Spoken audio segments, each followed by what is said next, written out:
Je vous ai apporté la démocratie et les libertés. Vous n'avez plus besoin d'aller dans le maquis. Chacun est libre de rentrer au pays pour s'exprimer. Et voilà comment en 1983, Anissé et Kani quittent Paris pour repartir au pays. Et depuis là, ce ne sont que les histoires de pipi qu'on nous raconte. Donc là-bas, encore, il dit même que ce qui se passait au maquis était mieux. Parce qu'on courait en brousse. On se cachait derrière les arbres. Là, maintenant, c'est grave là-bas. Là où il y a la démocratie. On vous dit seulement que la seule expression qu'ils ont créée, tu vas lire l'heure. Tous les Camerounais sont donc aujourd'hui en train de lire l'heure, ceux qui osent parler, ceux qui osent discuter, ceux qui osent contester, protester ou même marcher. Oui, marcher est un péché dans notre pays. Voter, ce n'est pas un droit. Encore qu'il est interdit de revendiquer quoi que ce soit. Au nom de la paix. La paix, c'est dans des cimetières. Là-bas, personne ne bouge. Personne ne proteste. Personne ne crie. Personne n'a faim. Personne n'a soif. Personne n'a besoin d'un emploi. Voilà la paix qu'on impose donc au Cameroun, aux Camerounais, tels des esclaves qui doivent travailler dans des champs de canne à sucre sans jamais se redresser, quelle que soit la douleur qu'on peut ressentir au niveau de la colonne vertébrale. Si jamais on lève les yeux, eh bien vous êtes soupçonné d'insurrection, de rébellion et bien évidemment d'outrage à chef d'État. Et dans cet état-là, on est revenu à la période de l'apartheid, où on ne pouvait pas se déplacer pour aller chez les Blancs ou à tel ou tel endroit. Il fallait un visa à l'intérieur du pays. Oui, on croyait au moins que quand on était du pays organisateur, on était à l'abri. Que non. Le professeur Abba Yono, qui pourtant est un fils du pays organisateur, s'est vu assigné à résidence surveillée, interdit de mettre ses pieds à Garoua. La Constitution qui vous donne droit de circuler, ou encore les droits de l'homme qui vous permettent, qui donnent la liberté de se déplacer à tout être humain. Tout ceci est déjà bafoué, annihilé au Cameroun. Et tout ça, parce qu'ils vous disent qu'ils veulent la paix. Foutez-nous la paix. On ne veut pas de vos cris. On ne veut pas de vos critiques parce que ça risque de déstabiliser le pays. Ici, c'est la démocratie du parti unique. Ici, c'est la démocratie du pharaon. C'est celui qui a les armes qui remporte. C'est celui qui a la police, l'armée qui dicte la loi. Les élections, allez vous faire foutre. Le Cameroun est donc devenu une planète exceptionnelle où justement on retrouve aujourd'hui que chaque Camerounais est un prisonnier à l'intérieur du Cameroun. Oui, ça avait commencé ailleurs. Quand on parlait des anglophones, On nous les a présentés parfois comme des terroristes et jusqu'à présent, on a dit que c'est eux qui allaient déstabiliser le pays. En 2018, on nous a encore dit que c'était des Bamileke qui étaient très dangereux. Qu'ils étaient dans un complot pour déstabiliser le pays. Et comme avec Frundi, en 92, on a trouvé un ennemi qu'on avait aussi assigné en résidence. Frundi Antarikan, chez lui avait été enfermé avec 200 militants du SDF pendant des mois par une armée et une police armée jusqu'aux dents, interdit de sortir, interdit de se mouvoir, juste après sa victoire. Le braquage fut validé au bout de quelques mois. Et puisqu'on ne change pas une équipe et les méthodes qui gagnent, c'est la même chose qu'on a toujours repris. En 2018, Maurice Kamto, même chose. Et d'ailleurs, lui, il a fait un séjour à Kondengui.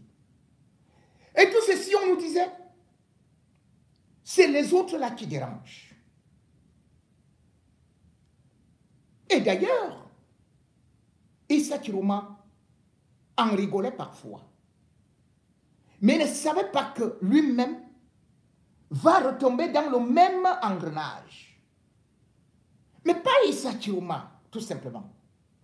Puisque désormais, on se rend compte que on ramasse tout le monde. Ce n'est même plus une question des tribus, d'ethnie. Puisque le professeur Abayono, après Mama Pilon, issu du pays organisateur, vient d'être humilié par un régime qui pourtant nous disait, nous chantait à l'oreille, faisait dire à nos parents et à nous-mêmes que attendez, nous sommes là pour vous protéger des autres. Nous les Ekambeti, on ne peut pas laisser que d'autres personnes prennent le pouvoir. De toutes les façons, nous, on ne peut jamais vous faire du mal. Voilà le professeur Abayono. Pris comme un vulgaire bandit, roulé de coups, piétiné. Il n'a rien fait.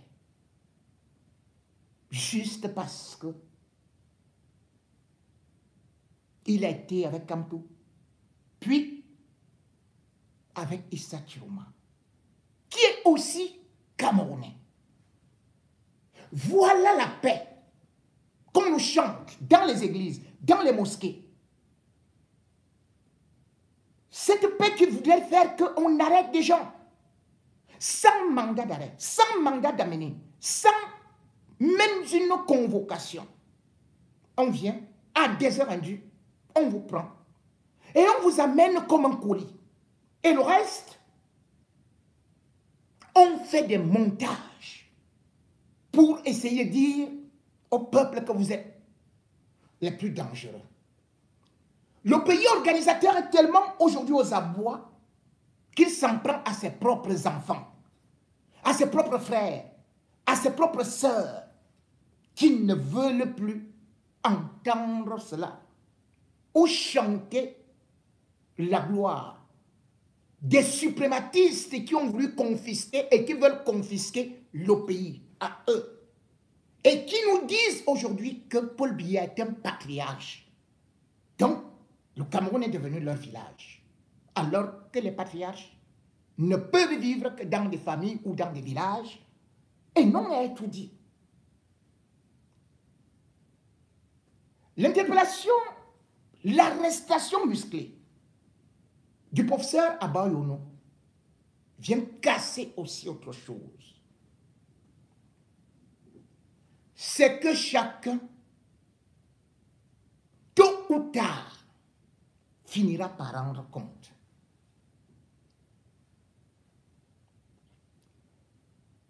Chacun est en danger. Personne n'est en liberté au Cameroun. Pour être en liberté, il faut chanter Paul Biya. Et même si vous chantez Paul Biya, dès que vous dites que vous voulez aussi déjà vous présenter à l'élection présidentielle, même si vous êtes de sa famille, on vous présente comme l'ennemi public, comme l'homme à abattre. Voilà donc le professeur Abba Oyono dans ces conditions-là. Et sauf que la proclamation des résultats a été renvoyée plusieurs fois. Avant, pas plusieurs fois, mais à plusieurs jours. Pour, disait-il, faire le ménage. Mais ils vont faire le ménage jusqu'où? Ils vont faire le ménage jusqu'où? Puisque, justement, Issa Chiroma a encore appelé au marche pour le dimanche. Et avant même dimanche, le samedi, c'est Bafoussam qui est sorti. Et il faudrait donc arrêter au moins 1,5 million de Camerounais en un mois. C'est ça l'objectif. Parce qu'il faut se dire qu'au moins 1,5 million de Camerounais ont voté pour Issa Chiroma.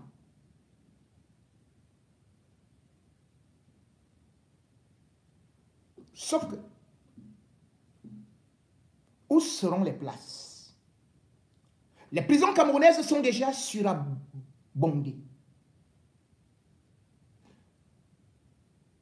Les gardiens de prison, il n'y en a pas assez. Les forces de sécurité sont limitées et sont très occupées, non seulement à travers les frontières, où ça va barder, mais aussi dans des villes. Quand ils auront donc arrêté tous ces Camerounais qui sortiront de partout, les 25 000 places des prisons camerounaises, les 25 000 places des prisons camerounaises seront complètement saturées et personne ne trouvera plus de place. C'est eux-mêmes qui vont donc commencer à dire à tous ceux qu'ils ont arrêtés, pardon, rentrez chez vous. C'est eux-mêmes qui vont commencer à supplier les prisonniers. Parce que les prisonniers seront plus nombreux que les gardes du corps. Imaginez tout simplement à Kondengi 10 000 nouveaux prisonniers. C'est eux qui vont attaquer plutôt le régisseur. Ils vont attraper le régisseur, ils vont attraper les gardiens de prison et ils vont les jeter en cellule. Et ce sera plus que la népalisation. Le régime va donc être obligé de faire des mi-temps. C'est-à-dire qu'on va dire, bon, écoutez, ceux-ci, ils ont déjà fait 2 mois en cellule. On est déjà tendu, on est déjà fatigué. Bon, partez, partez, partez, on veut prendre les autres. Quelqu'un va dire que non, moi, il va encore rester ici. Vous allez faire comment? Puisque vous avez cru que vous allez prendre un à un les Camerounais. Au sud, à l'est, à l'ouest, vous prenez des gens pour les ramener à Yaoundé. Cela veut dire que vous êtes en train de monter une révolution à Yaoundé. C'est donc au cœur de la capitale que tous ces prisonniers, lorsqu'ils vont se révolter, c'est là où il y aura des émeutes. Continuez donc à arrêter. Arrêtez. Arrêtez au moins 1000 Camerounais par jour. En 30 jours, vous aurez arrêté 30 000. Et c'est là où vous allez comprendre qui a enceinté la papaye. Continuez à les entasser dans des commissariats. Lorsqu'ils seront là-bas, avec des effectifs 10 fois plus que vous, ils vous arracheront les armes. Vous avez pu voir ce qui se passe à Garoua. Comment vos collègues ont pris fuite. Continuez donc la provocation.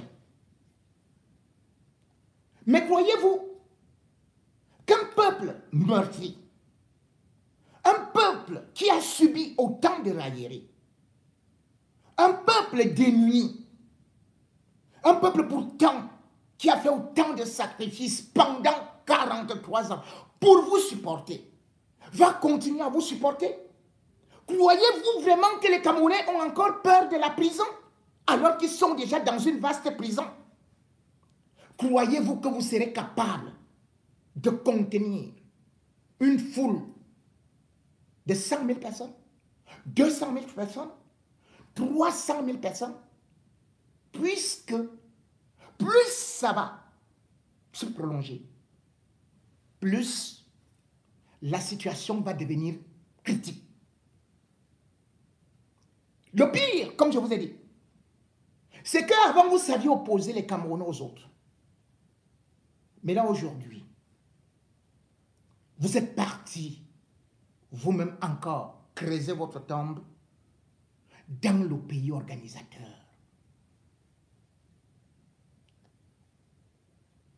Les Djekam Tchameni étaient déjà habitués. Les Ekananissés étaient déjà habitués. Les montages que vous avez souvent faits, ça marchait devant le peuple camerounais. Mais croyez-vous que les Camerounais vont reculer? Avez-vous vu ce qui s'est fait? Ce qui s'est fait en Gandéré? Lorsque le gouverneur a dit que tout était bien chez lui, que tout le monde était calme, les autorités ont été surprises de voir les gens se lever subitement. Et chacun rejoignait le groupe. Ce n'est plus comme avant, où vous preniez des leaders, croyant qu'en prenant des leaders, tout s'arrêtait. Plus vous allez prendre, puisqu'il n'y a pas de leader dans ces mouvements. C'est chaque Camerounais qui s'est levé de lui-même, y compris ces bébés-là, ces enfants. Ils n'ont pas eu besoin de leaders. Mais ils ont écouté leur cœur. Ils ont supporté leur douleur et exposent aujourd'hui leur malheur. Et c'est ça le début de votre malheur.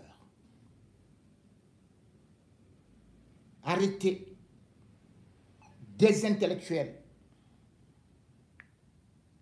tels que le professeur Abao Yono.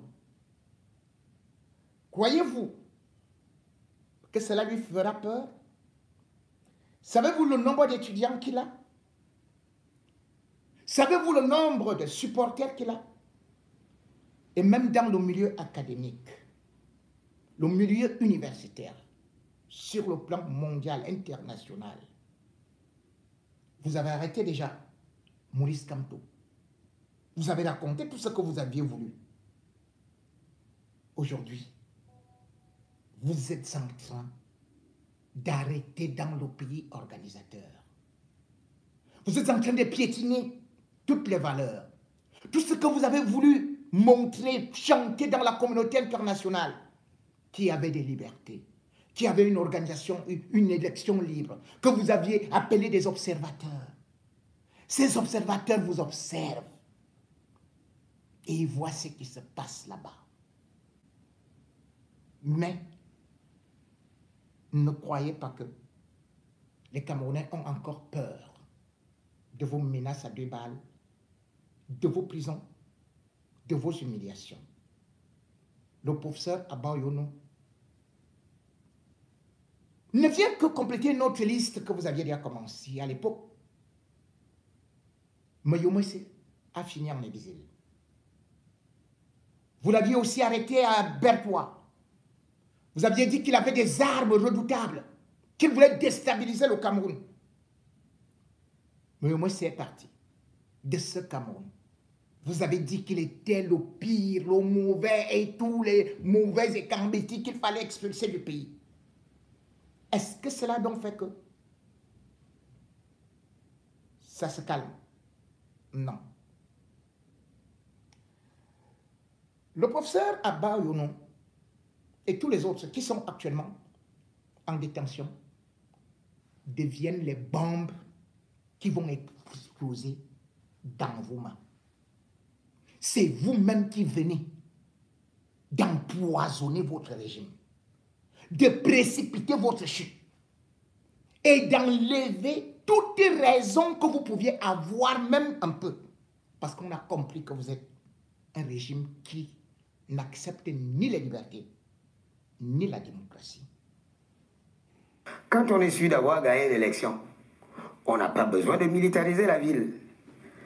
Ce pouvoir a toujours fonctionné par la peur. Et à travers ces véhicules que sont les multiples assassinats et les emprisonnements.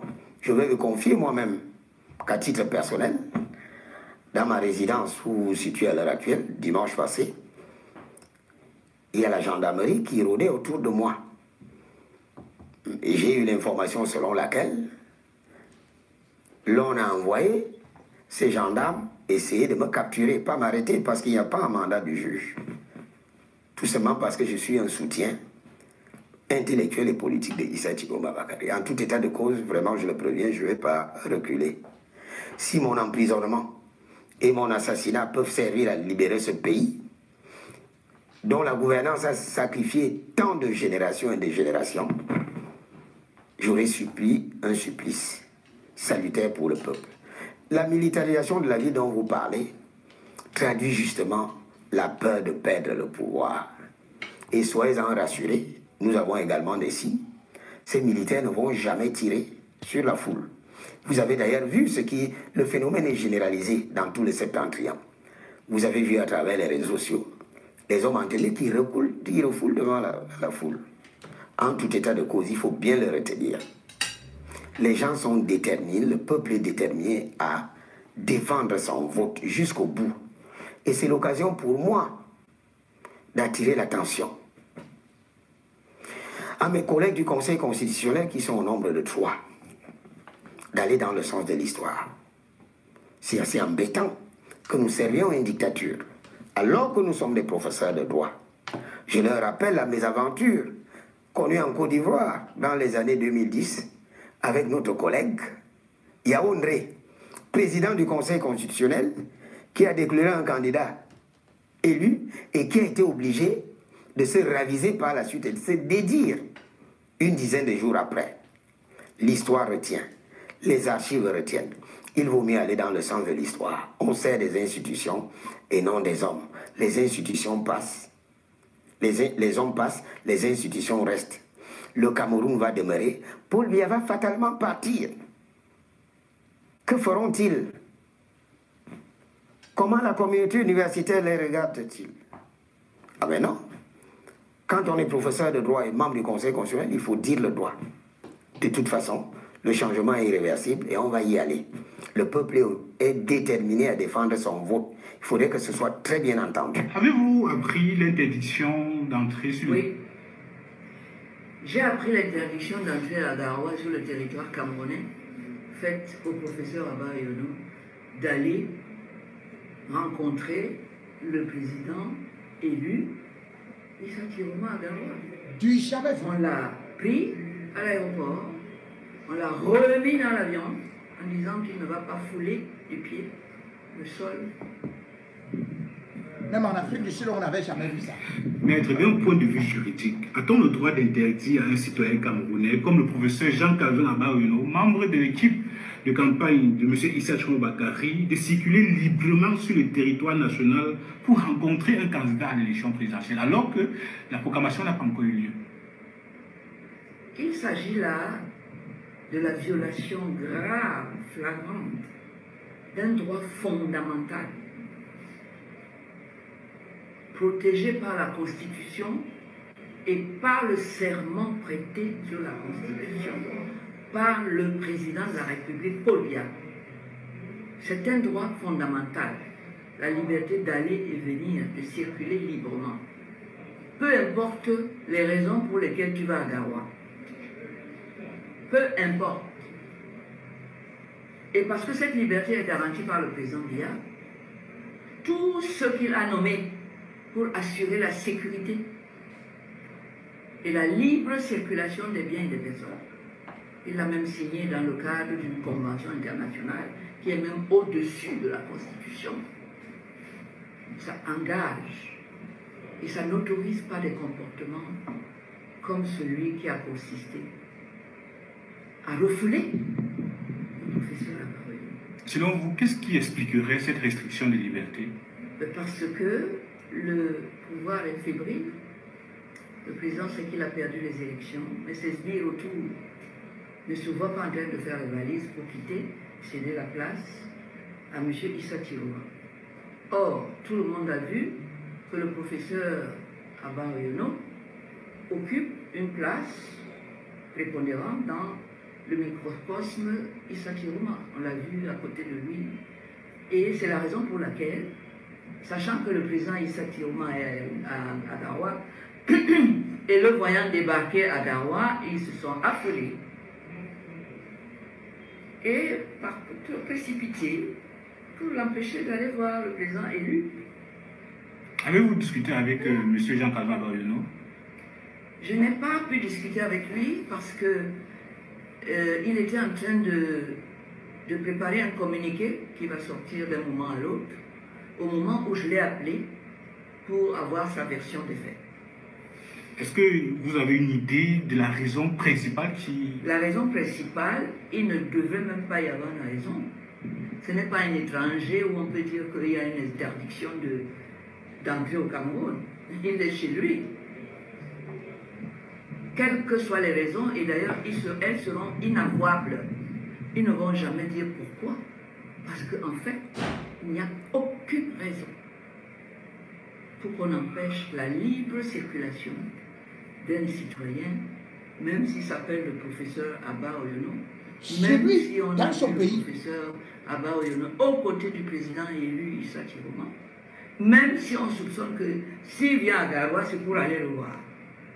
Quelles que soient toutes ces situations, personne n'a le droit d'empêcher le professeur Abba Oyono d'atterrir, de fouler du pied le sol garouayen quand il veut et comme il veut. Il s'agit là d'une violation grave des droits fondamentaux et je rappelle à tout le monde que les droits fondamentaux résultent des traités signés et ratifiés par le président de la République. C'est lui qui est chargé, c'est lui qui les a ratifiés et signés pour le compte du Cameroun et c'est une honte nationale et internationale quand on va apprendre que lui, le protecteur de ces droits fondamentaux, il ne les a pas garantis au professeur Abba Oyono qui voulait se rendre, qui est allé se rendre par avion à Garoua et qu'on a refoulé comme un malpropre de chez lui, comme si on voulait dire ta place n'est pas ici, puisque Issa Tiroma a battu le président de la République aux élections présidentielles. Nous soupçonnons que c'est lui que tu vas voir. Pour le moment, nous n'acceptons pas qu'on puisse aller parler à quelqu'un qui a fait ça, à notre Nomongi. C'est de ça qu'il s'agit. C'est bête, c'est idiot, c'est enfantin, c'est inacceptable. Et c'est ridicule pour le Cameroun. Ridicule et honteux. Quelles peuvent être, selon vous, les conséquences sociales et politiques d'un tel acte sur les populations du Grand Nord qui voient leur liberté d'expression restreinte? J'imagine, ce n'est pas... Quand il s'agit de libertés fondamentales, on ne les circonscrit pas à ceux qui en sont victimes immédiatement.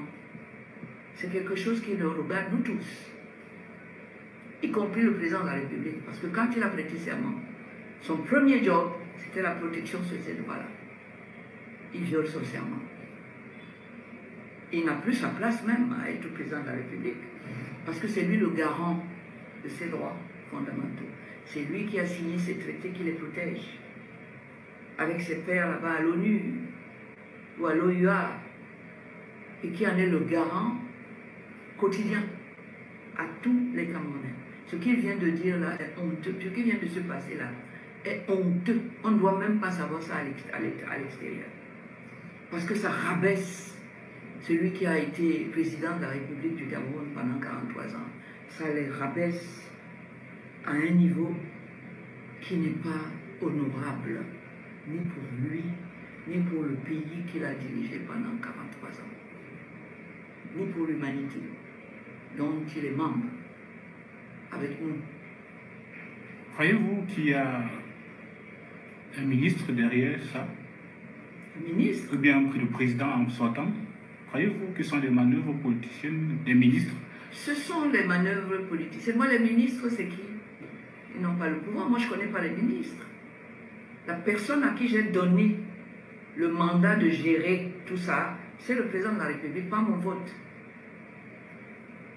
C'est lui qui a recruté ces ministres. Ce n'est pas un ministre qui lui a interdit à Garoua de toucher, de fouler le sol de Garoua, l'aéroport. C'est des membres d'une administration dont il est le chef et qui l'ont porté au pouvoir. J'attends que le président de la République, dans un dernier sursaut de dignité et de responsabilité, puisse condamner cet acte-là. Parce que ça ne l'honore pas. Et ça n'honore pas ces sbires qui étaient là et qui voient le pouvoir leur échapper et qui font du n'importe quoi. Ils vont salir sa sortie qui se devait honorable et par la grande porte du pouvoir parce qu'il va quitter le pouvoir. Le peuple en a décidé ainsi. Que dites-vous aux populations qui voient cet acte un acte de provocation? C'est un acte de provocation. C'est un acte d'insoumission. Quand le peuple a décidé, tu n'as pas tu as à te soumettre au point barre. Ne discute pas. Quand le peuple avait décidé qu'il va être président de la République, personne ne s'est opposé à ça. Parce que le peuple avait décidé. Nous continuons dans cette lignée-là. Et se comporter comme ça ne va pas changer le cours normal des choses. Issa Chiroma Bakary a été élu président par le peuple, c'est la volonté du peuple, et la volonté du peuple sera faite. Alors ça ne sert à rien de s'illustrer par des grossièretés comme celle-là, par des comportements indignes. Que pense M. Chiroma par rapport à cette situation? M. Chiroma parle certainement comme moi, parce que je sais que c'est un homme d'honneur, c'est un homme de liberté, c'est un homme qui sait ce que c'est que le respect des institutions qui vont avec. Ce n'est pas le cas de M. Biya, comme il est en train de le démontrer. C'est le peuple qui vous a mis là. Vous avez reconnu ce pouvoir au peuple au moment de vous mettre. Vous devez continuer à reconnaître à ce peuple le même pouvoir lorsqu'il décide de vous quitter.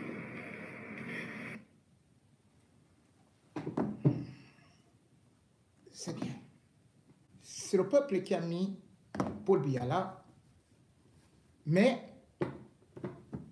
le peuple aujourd'hui n'a plus droit à la parole puisque Paul Biya en fait ce qu'il veut. Il arrête qui il veut, comme il veut. La soldatesque de Biya est donc dans une totale illégalité.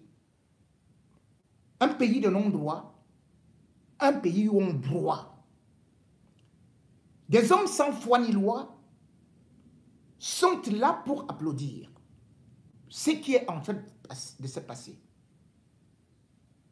Le Cameroun est plongé dans l'Antiquité. Le Cameroun, regardé à travers le prisme mondial, fait peur. Et d'ailleurs, eux-mêmes, ils vous font peur. Puisqu'ils vous disent, on vous attend ici, au pays. Cela veut donc tout simplement dire qu'ils considèrent leur pays comme l'incarnation de la barbarie. Les tortures, des arrestations, des humiliations.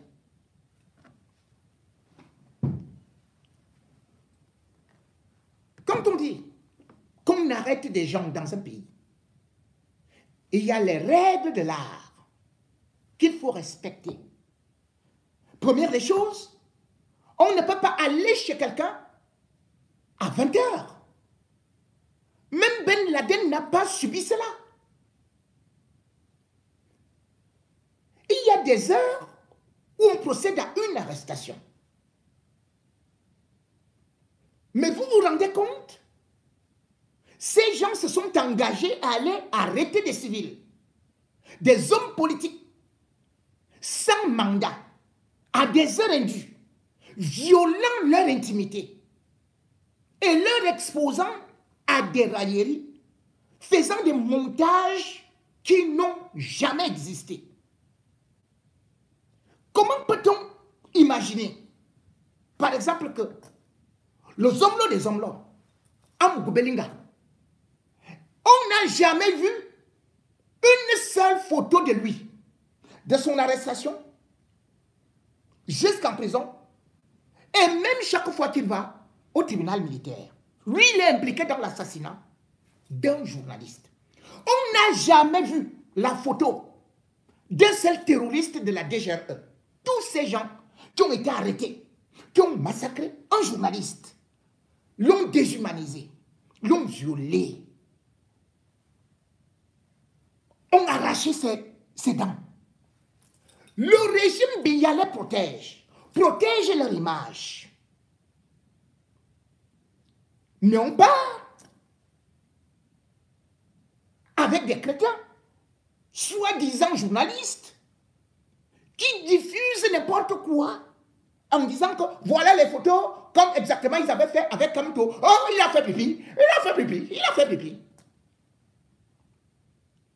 Des images d'ailleurs qui ne sont pas vraies, puisque c'est des mauvais montages qui viennent des publications antérieures et qui n'ont rien à voir ni avec Anissé Kane, ni avec Djekam Tchameni, ni avec le professeur Abba Yono, ni avec l'élection de 2025.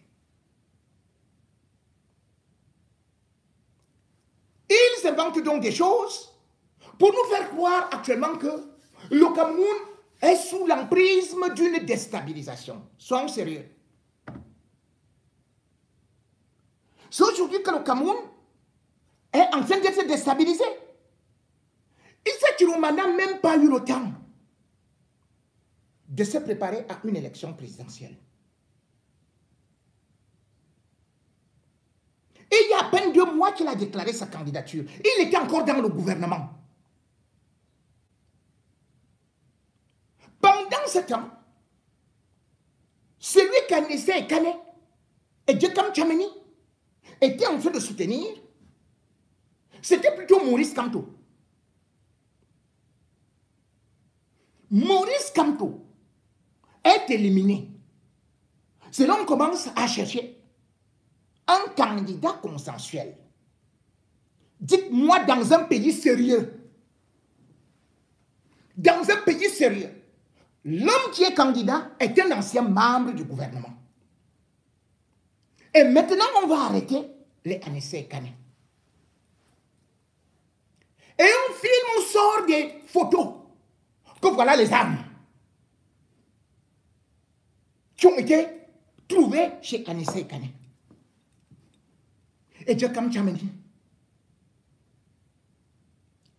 J'ai même vu des gens au mépris de ce qu'on appelle d'ailleurs la présomption d'innocence, puisque d'ailleurs, dites-moi, dans des appartements, vous partez fouiller chez quelqu'un.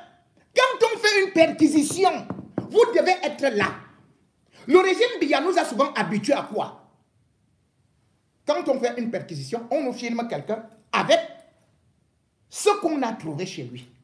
On voit tout simplement les images, on ne voit ni Anissé Kane, ni Djekam Tchamani. Et on se rend compte que, oh, ils vont dire que non, ça a été trouvé là-bas, c'était la desservissement. Donc vous vouliez programmer. Le résultat, j'ai dit, vous avez organisé une élection dans un pays sérieux,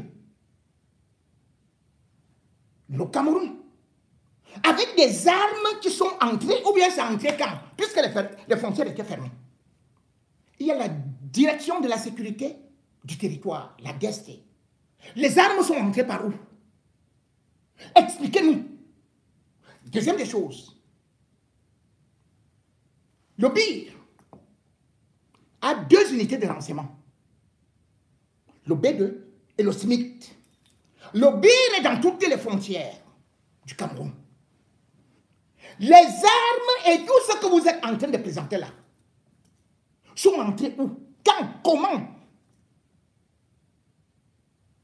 Sauf, le Cameroun a 11 services de renseignement. La DGRE est là.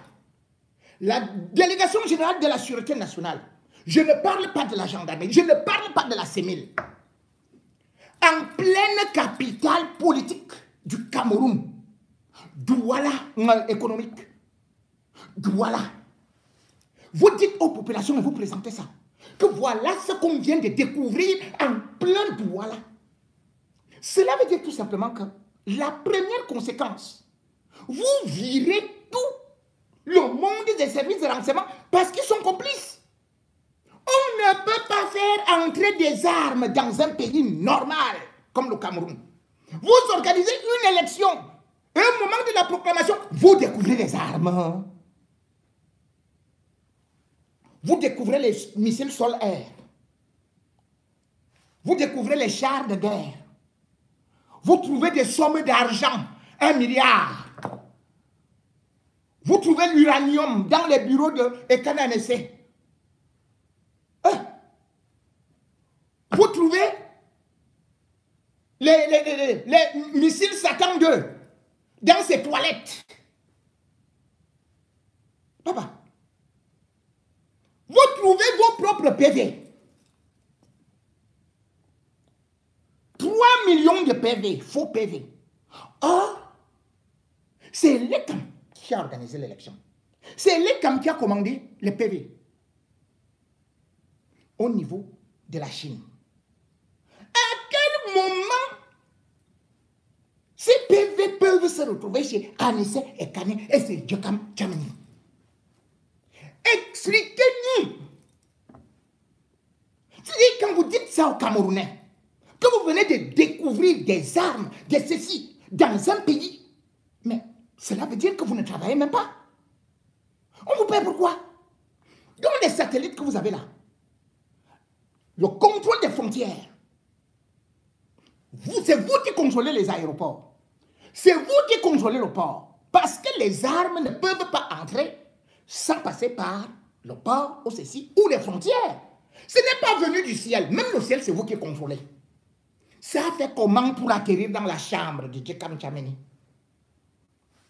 Et puis, pourquoi est-ce que vous ne prenez donc pas des gens pour venir assister eux-mêmes? Il faut, quand il y a une perquisition, bien évidemment, il y a des photos, on vous filme comment est-ce qu'on découvre. Vous saccagez une maison. Et le pire, c'est que c'est la DGRE qui fait ces opérations. Ces opérations sont menées avec le DGA, le directeur général adjoint, qui appartient à Ngongor, nommé par Ngongor. Ce monsieur, je ne veux même pas le citer, parce qu'il est proche de ma famille. Quand je dis ma famille ou ma belle famille, c'est comme ça, pas directement avec moi. Non, non. Je ne veux pas le citer. Ils prennent l'argent, puisque la DGRE a ce qu'on appelle les caisses noires. Quand on débloque ça, et c'est d'ailleurs ça le problème que Ngongo avait avec Ekweko, en lui demandant de rendre compte sur des sommes dépensées. Or, la DGRE ne rend compte à personne. Donc, ils prennent des sommes d'argent. Vous-même, quand vous regardez Ekane en essai, ici, on vous montre qu'il est déjà en jean bleu. Là-bas, il est déjà en jean blanc ou bien kaki. Donc, le même jour, pendant la même arrestation, en essai, Ekane s'est retrouvé avec 3, 4 pantalons différents. N'est-ce pas? Et vous gobez ça. Et les mêmes images, vous retrouvez que c'est des images de 2021, d'autres de 2016. Et on vous dit, on a arrêté ces gens-là. Ils voulaient déstabiliser le pays. Et vous croyez en ça?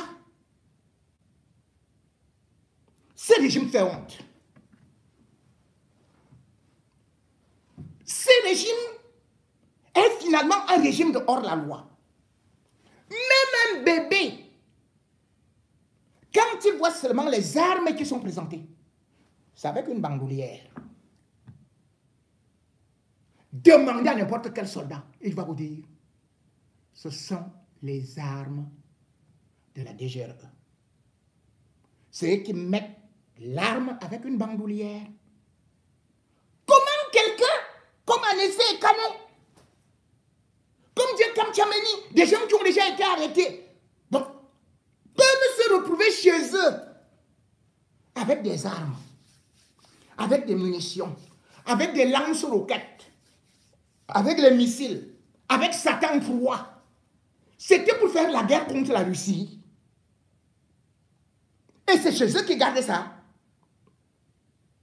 Ils ont formé la rébellion quand. Donc, Anessé Ekane, seul, allait sortir là, à Douala, avec 8 ou bien 2000 kalash. Mais vous êtes en train de raconter quoi à qui? Lui seul, hein? Dieu comme Tchameni, un papa de cette envergure-là. Il allait faire comment pour affronter le pire? La gendarmerie, la police. Mais, vous êtes sérieux? Il y a des choses sur lesquelles vous pouvez mentir. Mais quand c'est gros, quand c'est trop, c'est laid, c'est honteux. Ce n'est pas comme ça que vous pouvez faire. Des choses qu'au milieu de la nuit, vous faites sortir quelqu'un de chez lui. Après, vous repartez, vous déposez. Vous déposez ce que vous voulez. Les sommes d'argent, les ceci et cela. Donc, Anessé Ekane, qui est multimilliardaire, si je peux partir chercher, trouver de l'argent chez lui. Le siège du Manedem, l'eau coule. Les murs sont délabrés. On a vu les chaises de chez lui. C'est un homme modeste, qui n'a rien, qui n'a même pas de grosses voitures. Donc, tout ça là, il a préparé la guerre avec Chiroma depuis des années. Et il est passé par Kamto. C'est vous qui avez éliminé Kamto, non? À quel moment et qui pouvait financer Anessé Ekane? Qui? Au point où lui-même il se néglige. Au point où lui-même soit malade, parfois incapable de se soigner. Et voilà le multimilliardaire que vous présentez au monde entier. Le Cameroun est tombé bas. Tout bas.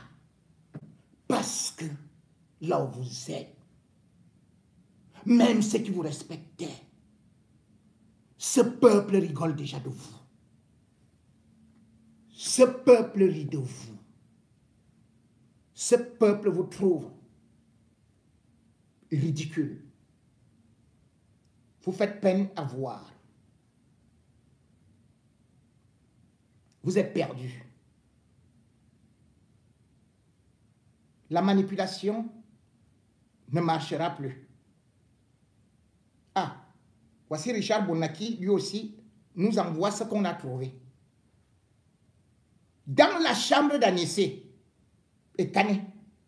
Mais Richard Bona confirme qu'il y a eu dans sa chambre des missiles anti-chars, des systèmes d'artillerie lance-roquettes, minces, des blindés légers. Oh là là là là là là. Des blindés légers. Une cantine cachée avec 1 milliard de francs CFA. Papa. Bon. On poursuit. Maintenant, selon la perquisition aussi officielle, les unités spéciales, ça c'est le rapport officiel. Hein. C'est le rapport officiel. Que les unités ont mené une intervention ciblée vers 20 h. Voilà le rapport officiel. Hein.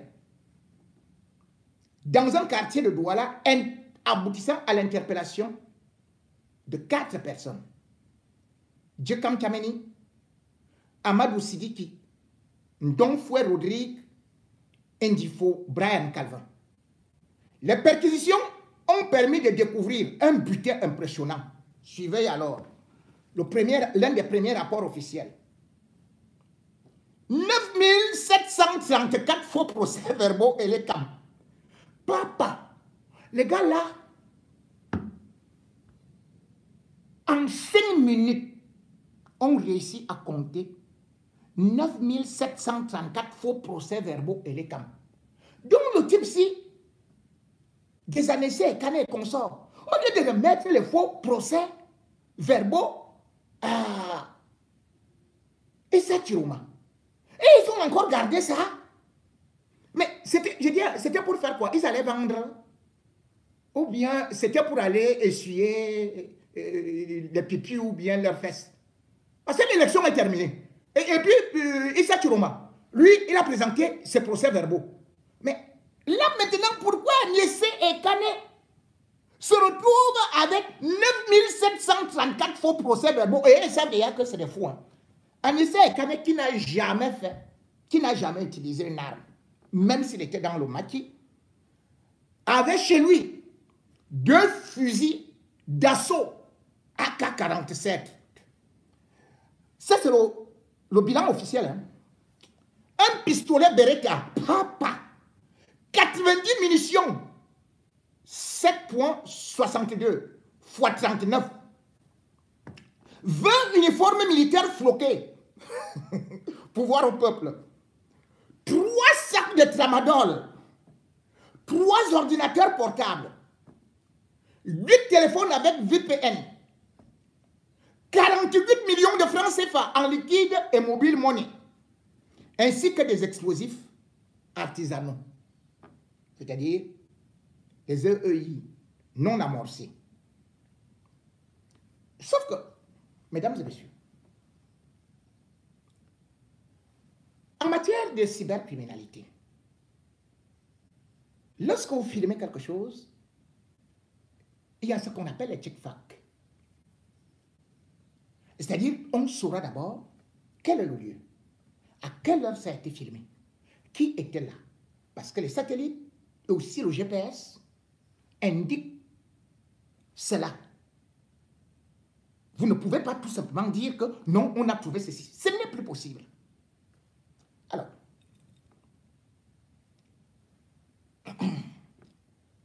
selon ce que les hommes, les officiers racontent aux journalistes, ils disent que ce n'était plus une simple fraude électorale. On parle ici d'une entreprise prête à semer le chaos. Une association de terroristes. Bref, il semble même que chez Djekam Chameni, je vais revenir sur les enjeux, il était en coopération, en collaboration avec Ben Laden, ISWAP et d'autres groupes très dangereux pour déstabiliser tout le Cameroun. Ça, son rapport va arriver après. Lorsqu'ils disent donc cela, voici ce que les autres disent. les Français, ils sont avec les Anglais, ils sont avec les Américains, ils sont avec quel autre. Vraiment, il faut se mettre derrière Paul Biya qui protège le Cameroun, qui protège le monde entier, qui nous permet de garder notre pays, qui fait de telle sorte que nous ne soyons plus aujourd'hui colonisés. Et il faut vraiment comprendre que ces gens sont prêts à faire du mal. Voilà comment est-ce que ces gens passent donc le temps à vouloir jouer, à vouloir tromper le peuple camerounais. Voilà comment ces gens passent par la manipulation. Voilà comment ces gens, qui d'ailleurs utilisent les faux profils Facebook, parce qu'il faut le savoir, ils ont inventé ce qu'on appelle, bien évidemment, avec l'IA, ils créent des faux profils. Et ces profils, vous allez souvent voir, c'est toujours verrouillé. Ils dépensent de l'argent pour la manipulation. Ils dépensent de l'argent pour cacher la vérité au peuple camerounais. Et cette vérité, donc, ne pourra plus jamais se cacher. Nous serons là pour dénoncer. Nous serons là pour vous prouver que ces manœuvres ne pourront plus passer. Le peuple vous dit, voilà une élection, vous avez perdu. Pendant l'élection, les gens n'ont pas utilisé les armes. Ils n'ont pas utilisé les explosifs. Ils n'ont rien utilisé. Les gens même du RDPC reconnaissent que vous avez perdu l'élection, qu'ils ont perdu l'élection. Subitement, vous renvoyez vous-même ce que vous avez dit, que ce sera la proclamation des résultats. Et vous vous mettez à arrêter des gens en disant que, oh, vous voyez, les images là, et tout. Vous avez bien réussi à faire les enquêtes. En pleine nuit, en plein week-end, jour non ouvrable. Pour arrêter Moubelinga, il fallait attendre l'heure réglementaire, c'est-à-dire 6 h du matin. Vous vous présentez chez des gens à 20 h. Vous saccagez tout, comme des bandits. Et depuis quand c'est la DGRE qui va procéder aux arrestations? Et pour procéder à une arrestation, il faut un mandat de perquisition et surtout un mandat d'arrêt. Et avant le mandat d'arrêt, il y a la convocation.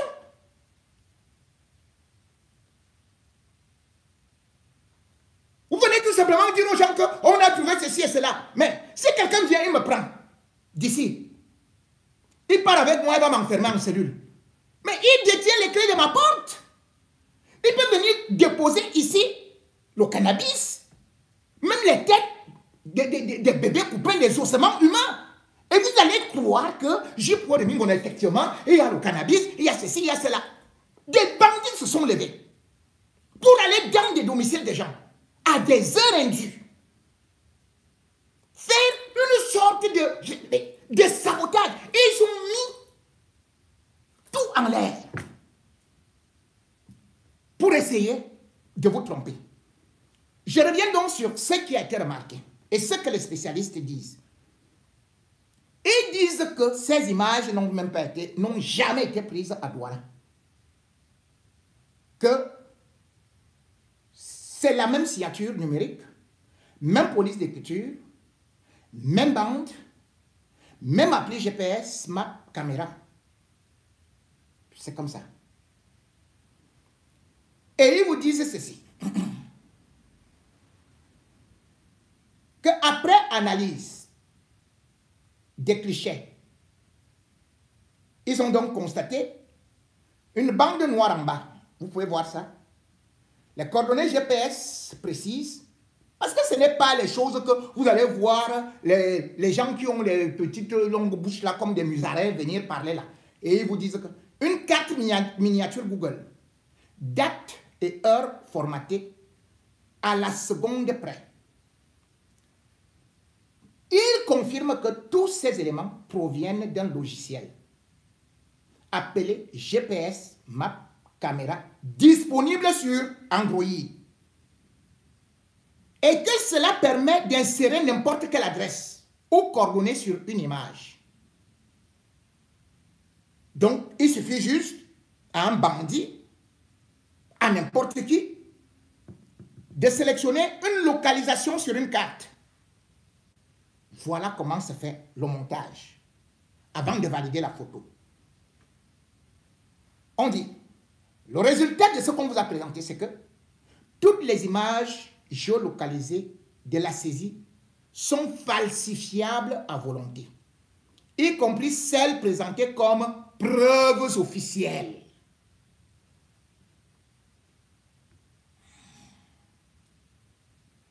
Donc on dit, dans ce pays où on parle de manipulation, de tentatives de déstabilisation, et où on fait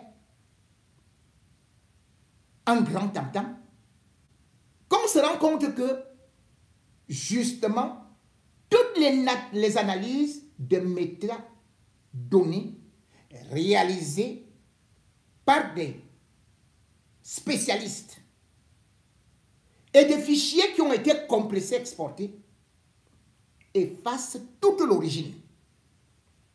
Donc ce genre de montage veut crédibiliser la version de ce qu'on appelle les États voyous. Et on dit que quand le public lui voit ça, un lieu, une scène, mais tout peut être déplacé. Je peux réaliser ça ici. Et je vous dis que ça se passe en Burundi.